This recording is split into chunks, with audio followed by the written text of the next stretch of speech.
আমি মোহাম্মদ আলী, প্রভাষক পদার্থবিজ্ঞান, ফুলবাড়ি ডিএসএস ফাজিল মাদ্রাসা। তোমাদের অনলাইন ক্লাসে স্বাগতম। আজকে আমি তোমাদের আলিম দ্বিতীয় বর্ষের পদার্থবিজ্ঞানের প্রথম পত্রে পঞ্চম অধ্যায়ের শুরুতে আলোচনা করব। আজকে আমরা এখানে আলোচনা করব কাজ সম্পর্কিত। তো প্রথমেই আমরা কাজ বলতে কি বুঝি, আমি দেখো হোয়াইট বোর্ডে কাজের সংজ্ঞাটা লিখেছি।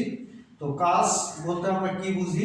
কাজ কি রাশি, কাজের একক, কাজের মাত্রার সমীকরণ এবং কাজের গাণিতিক সমীকরণ, এগুলো নিয়ে আমরা আজকে আলোচনা করব। আজকে আমাদের এই কাজ সম্পর্কে আলোচনার বিষয়বস্তু। আচ্ছা, তাহলে কাজ বলতে আমরা কি বুঝি? কোনো বস্তুর উপর বল প্রয়োগ করলে বস্তু যদি বলের দিকে সরণ হয় তাহলে বল ও সরণের উপাংশের গুণফলকে কাজ বলে। অর্থাৎ কাজকে যদি আমরা ডাব্লু দ্বারা প্রকাশ করি এবং বলকে যদি আমরা এর দ্বারা প্রকাশ করি এবং সরণকে যদি আমরা এস দ্বারা প্রকাশ করি, তাহলে সেক্ষেত্রে আমরা কৃত কাজ পাবো আমরা কাজ বল গুণন সরণের উপাংশ। তাহলে বল কত? এফ এবং সরণের উপাংশ কত? S cos theta. তাহলে W equal to F cos theta. W equal to F cos W equal to S cos কত? থিটা। তাহলে এফতে পাবো আমরা বল, এসতে পাবো আমরা সরণ, আর থিটা হচ্ছে বল এবং সরণের মধ্যবর্তী কোণ। আচ্ছা, যদি বস্তুটি যদি সরণ যদি থিটা কোণে না হয়, যদি সরাসরি বল যেদিকে ক্রিয়া করতেছে সরণও যদি সেই দিকেই যদি হয়, তাহলে এই বল সরণের ক্ষেত্রে আমরা মধ্যবর্তী কোণ পাবো আমরা কত ডিগ্রি? এফ এস কস কত ডিগ্রি? 0 ডিগ্রি। তাহলে সেক্ষেত্রে পাচ্ছি কত? এফ একটু কত? এস। তাহলে বল এবং সরণ যদি একই দিকে ক্রিয়াশীল যদি হয়, তাহলে সেক্ষেত্রে আমরা কৃত কাজ পাবো আমরা ডাব্লিউ ইকুয়াল টু এফ গুণন কত? এস। অর্থাৎ বল গুণন কত? সরণ। কৃত কাজ পাবো যদি সেটি যদি কি হয় একই দিকে ক্রিয়াশীল যদি হয়, অর্থাৎ বল যেদিকে প্রয়োগ করবো সেই দিকে সরণটা যদি হয়, তাহলে কৃত কাজ পাবো আমরা W equal to F S. কিন্তু সেটি যদি বলের দিকে সরণ না হয়, থিটা কোণে সরণ যদি হয়, সেক্ষেত্রে কৃত কাজ পাবো আমরা W equal to F S cos theta. তাহলে এখানে একটা দেখার বিষয় জিনিস যে আমরা কাজ সম্পর্কে দুটো সমীকরণ পাচ্ছি, W equal to F S cos theta, আর একটা পাচ্ছি আমরা ডাব্লিউ ইকুয়াল কত? F S. এখন আসি আমরা একক। আচ্ছা, বলের একক নিউটন, সরণের একক মিটার, কিন্তু কাজে এসআই পদ্ধতির একক আমরা জানি আমরা চলি। আচ্ছা, এখন যদি আমরা নিউটনকে ভেঙে যদি দিই KG metre per second square, এখানে একটা মিটার, এই হলো মিটার স্কয়ার, তাহলে আমরা কাজের একক নিউটনকে যদি আমরা ভাঙাই তাহলে পাবো KG metre per second square, এখানে একটা মিটার, তাহলে মিটার স্কয়ার। এই একক কয়টা পেলাম? 2টা। এটা একটা একক, এটা একটা একক। কিন্তু কাজের এসআই পদ্ধতির একক হচ্ছে কত? জুল। এটাকে বলবো আমরা এসআই পদ্ধতির একক। তাহলে আমরা লিখতে পারবো যে 1 জুল ইকুয়াল টু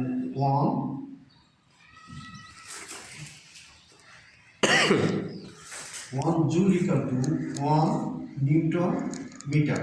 আচ্ছা, এখন যদি আমরা এখান থেকে একটা সংজ্ঞা যদি করতে যদি যাই, 10 জুল বলতে কি বুঝি?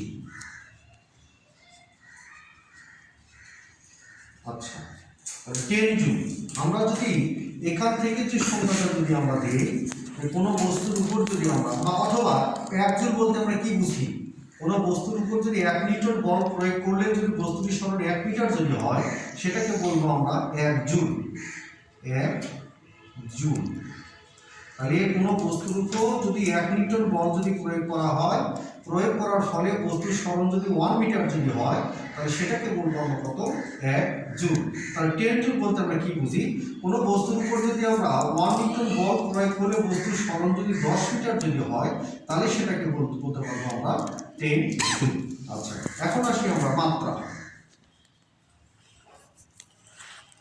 আচ্ছা, তাহলে মাত্রা আমরা নির্ণয় করবো আমরা এখানে আমরা 3টা একক পেয়েছি। আমরা একটা পেয়েছি দেখো এখানে নিউটন মিটার একটা পেয়েছি আমরা kg metre square per second square, আর একটা পেয়েছি আমরা কত জুল। তাহলে সেক্ষেত্রে এই তিনটে এককের মধ্যে আমরা কোন একক থেকে আমরা মাত্রার সমীকরণ নির্ণয় করব।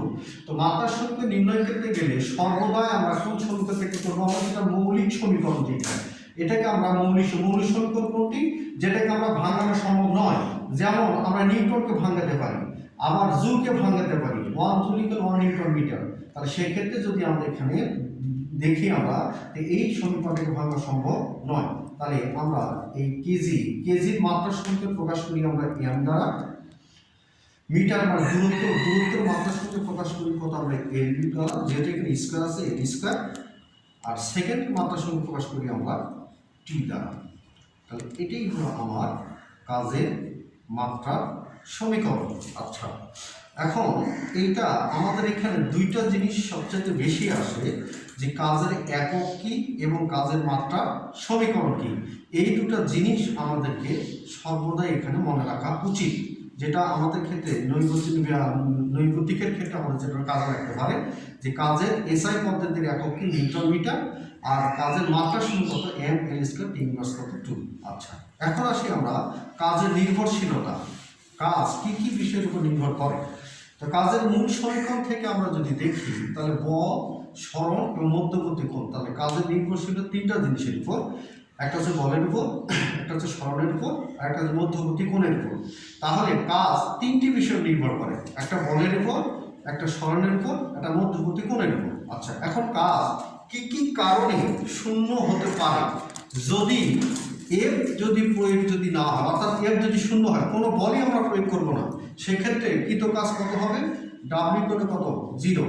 আচ্ছা, আবার বল প্রয়োগ করতেছি কিন্তু বস্তু সরল হচ্ছে না, এস ইকুয়াল কত 0, তাহলে ডাব্লিউ ইকুয়াল কত 0। তৃতীয় ক্ষেত্রে বল প্রয়োগ হচ্ছে, বস্তু সরল হচ্ছে, তাহলে সেই ক্ষেত্রে কৃত কাজটা যদি বল সব দুটোই হয়, সেখানে থিটা ইকুয়াল যদি কত 90 ডিগ্রি যদি হয়, তাহলে সেখানে কৃত কাজ কত হবে 0 ডিগ্রি। তাহলে আমরা এখান থেকে সিদ্ধান্ত নিতে পারি যে কোনো বস্তুর উপর বল যদি প্রয়োগ না করি কৃত কাজ শূন্য, কোনো বস্তুর বল প্রয়োগ করতে বস্তু সরণ যদি না হয় সেটাও কৃত কাজ শূন্য। আবার বল এবং সরণ উভয়ই হচ্ছে, কিন্তু তাদের বল সরণের মধ্যবর্তী কোণ যদি 90 ডিগ্রি যদি হয়, তাহলে কৃত কাজ শূন্য। আচ্ছা, এখন আসি আমরা এই যে কাজের নির্ভরশীলতা, কাজটা কোন কোন বিষয়টা নির্ভর করে। তা আমরা আগে দেখলাম বল এবং সরণ, তাহলে এখানে বল সরণটা একটা নির্দিষ্ট যদি হয়, তাহলে এই যে কাজের মানটা মূলত এখানে নির্ভর করে কার উপর, থিটার মধ্যবর্তী কোণের উপর। যদি থিটার মানটা যদি 0 ডিগ্রি যদি হয়, তাহলে কাজটা হবে সর্বোচ্চ, অর্থাৎ ডাব্লিউ করে কত এফএক্স। আচ্ছা, থিটার মানটা যদি 90 ডিগ্রি যদি হয়, তাহলে ডাব্লিউ করে কত 0। থিটার মানটা যদি 180 ডিগ্রি যদি হয়, তাহলে ডাব্লিউ করে কত মাইনাস কত এফএস। তাহলে আমরা এখানে কৃত কাজ মধ্যবর্তী কোণের উপর নির্ভর করে যদি বিবেচনা করতে যদি যাই, তাহলে পাওয়া কত 3টা। থিটার মান যদি 0 হয়, তাহলে ডাব্লিউ করে কত এফএস। থিটার মান যদি 90 ডিগ্রি হয়, ডাব্লিউ করে কত 0। থিটার মান যদি 180 যদি হয়, ডাব্লিউ করে কত এফএস। তাহলে এই যে থিটার মানটা 0 হলে কাজটা হবে সর্বোচ্চ, এই কাজটাকে বলবো আমরা সর্বাধিক। আবার থিটার মানটা যদি 90 ডিগ্রি যদি হয়, তাহলে এই কাজটাকে বলবো আমরা শূন্য কাজ, অর্থাৎ কোনো কাজই এখানে সম্ভব হবে না। আচ্ছা, আবার যদি থিটার মানটা যদি 180 ডিগ্রি যদি হয়, তাহলে কাজটা পাবো কত আমরা ঋণাত্মক, অর্থাৎ সর্বনিম্ন কাজ। তাহলে এখান থেকে আমরা দুটো বিষয় ধারণা পেতে পারি, আমরা সর্বোচ্চ কাজ এবং সর্বনিম্ন কাজ। আচ্ছা, কাজ মূলত দুই প্রকার, একটা হচ্ছে বলের দ্বারা কাজ, আর একটা হচ্ছে বলের বিরুদ্ধে কাজ। তাহলে এখানে একটা প্রশ্ন আসার বিষয়, যে মধ্যবর্তী কোণ কত থেকে কতর মধ্যে হলে কাজটা হবে ধনাত্মক, এবং মধ্যবর্তী কোণ কত থেকে কত ডিগ্রির মধ্যে হলে কাজটা হবে ঋণাত্মক। তাহলে আসি আমরা ধনাত্মক কাজ।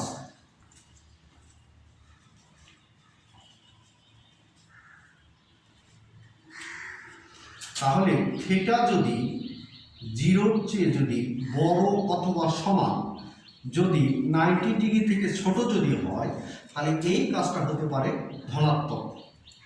আবার ঋণাত্মক কাজ যদি থিটার মানটা যদি